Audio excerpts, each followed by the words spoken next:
you?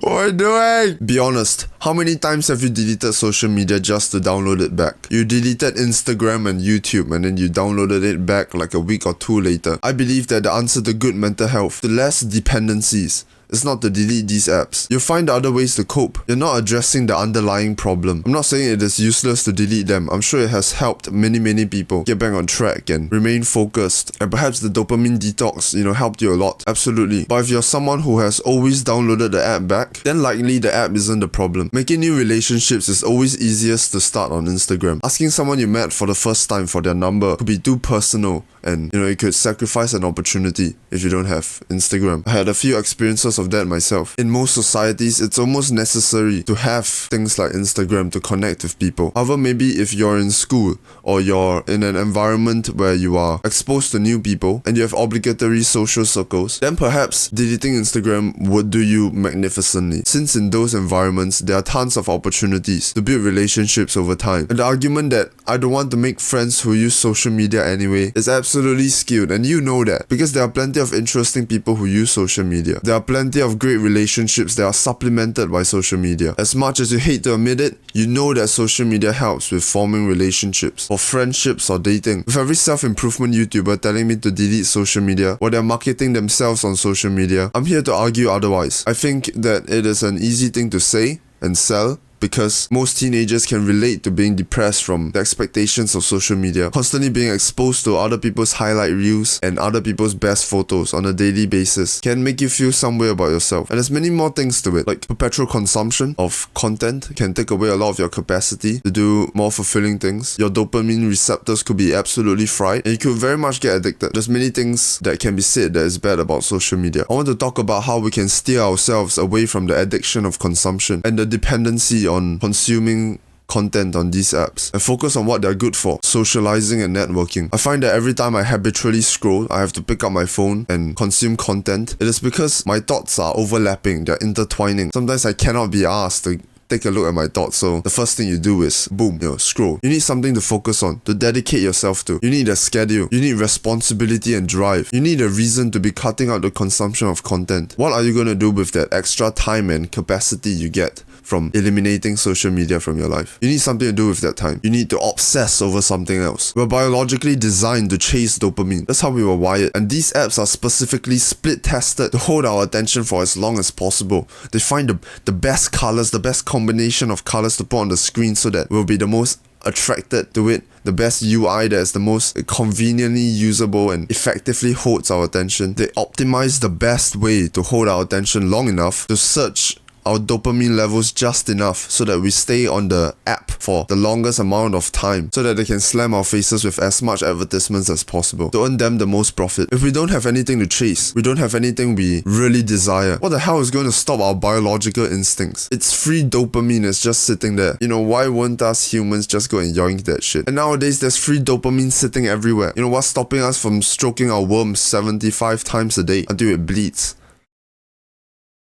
What the fuck? Primitively, if there's free food just sitting there and you don't have to hunt, we're just gonna keep taking from that pile of free food. Who cares? It's free food and it's limitless as well. You need an obsession to replace this dopamine. And to find something you love, you have to make a lot of sacrifices. That's why it's so difficult to find something to focus on, because you have to force yourself to sacrifice even when you're not really into it yet. I firmly think that passion is built from sacrifice, from sacrificing even when you don't want to, and then you start building an identity that you are in love with that thing, even though it could be forced, but the identity becomes very real, that passion becomes very real, because when you sacrifice yourself in pursuit of something, that thing somewhat becomes a part of you. You have to force yourself to choose to sacrifice for that endeavor, even when you don't feel like it, even when you don't want to sacrifice and you see no point to. And when you make progress from those seemingly pointless sacrifices that you forced yourself to make, that's where love, obsession and passion comes in. That's where it's developed. That's how you find a new focus. Choose something you want to do. What do you want to spend the extra time and capacity you have from not consuming social media content? Let yourself become obsessed with it. Forge your identity around it. Become passionate. Love it. Sacrifice for it. And the endeavor that you continuously sacrifice for will become your driving factor. When you consume content, you'll be constantly reminding yourself, I should probably be using this time to get better at that endeavor because it's a part of me rather than consuming this content. And then you wake up and you get back to work. It is who you are. You need a reason to get out of bed every morning, a reason to stop scrolling. You need to find something you want to be good at and convince yourself that you need to be good at. This can be studying, this could be building a business, this can be learning to invest, learning to trade, this can even be politics. And maybe you can learn to debate, gather information, learning to play an instrument, dancing, singing, writing, anything can fall into this. One thing that really helps is using your discipline to wake up every morning and not touch your phone, not consume any content for the first 4 hours of your day. Use that entirely to build the momentum. It's hard to get the ball rolling at first, to get to work instantly, but if you pick up your phone and start consuming content in the morning, getting the ball rolling is much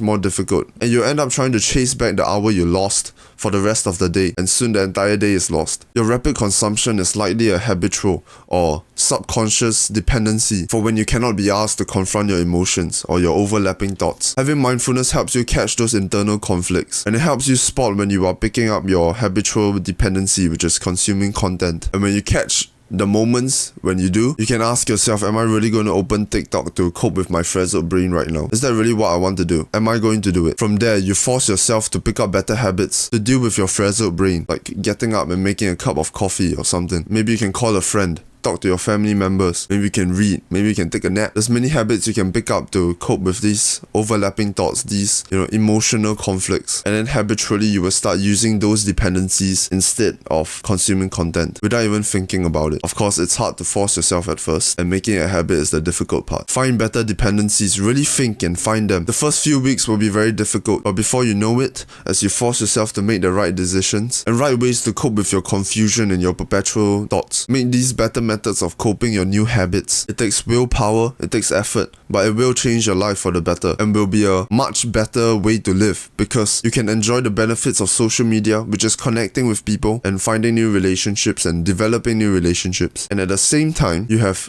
good dependencies and good habits, so you won't fry your dopamine receptors, so you won't turn to social media as a dependency, and so you won't be distracted by the shit ton of highlight reels and things that make you depressed while scrolling social media. If you open these apps and you consume against your will, like you don't want to do it, you shouldn't be scrolling and perpetually consuming content, that's what a dependency is. It's a subconscious need to distract yourself from your rabid thoughts. In a world of technological advancement, where speaking to strangers is now deemed odd, why should we force ourselves not to capitalize on the benefits social media brings? People are shy now, and often they'll communicate through Instagram and social media. And shy people are by no means not worth meeting, just because they have a terrible dependency themselves. Social media utilized effectively, which is very difficult, don't get me wrong, can help increase your opportunities in finding interesting and genuine people. There's no shame in using social media to network and speak to new people. True, you should focus on speaking to strangers in real life. That's definitely important. But are we really going to leave all these potential benefits from social media untapped? And this idea could very much be used as a cope to continue using social media for consumption. Oh, now I can use social media because non-ref said it has benefits. It should never become a dependency. You should always be very careful. You should be very disciplined and honest with yourself. Perhaps if you're new to self-improvement and you lack a lot of mindfulness and a lot of self-awareness, then maybe you should entirely cut out social media, because it's going to be very hard to not lie to yourself while using those apps. You're going to be like, oh, I accidentally stumbled and whoops, I scrolled for 30 minutes.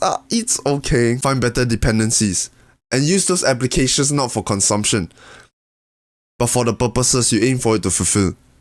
To better work.